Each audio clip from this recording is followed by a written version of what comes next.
ஒன்றிய அரசு தலையிடாது. ஏன்னா ஒன்றிய அரசனுடைய ஒரு அங்கமாட்டே அது மாறிச்சு. ஏற்கனவே உச்ச நீதிமன்ற நீதியரசரும் தலைமை நீதியரசர், பாராளுமன்ற எதிர்க்கட்சி தலைவர், பாரத பிரதமர் 3 பேரும் சேர்ந்து நம்முடைய இந்திய தேர்தல் ஆணையரை தேர்ந்தெடுக்கும் வரை அது ஒரு தன்னாட்சி பெற்ற அமைப்பாக எல்லா சட்ட திட்டங்களுக்கும் அரசியலமைப்பு சட்டத்துக்கும் உட்பட்டு செயல்பட்டது.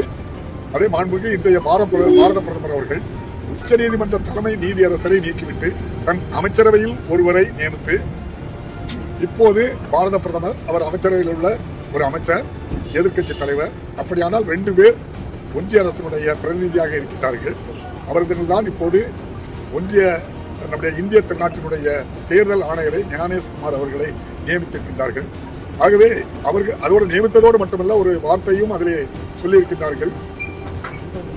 அதாவது தேர்தல் ஆணையர் என்ன செய்தாலும் அவர் மீது வழக்கு தொடர முடியாது என்று சொல்லியிருக்கிறார். என்று சொன்னால் தேர்தலே தேவையில்லை.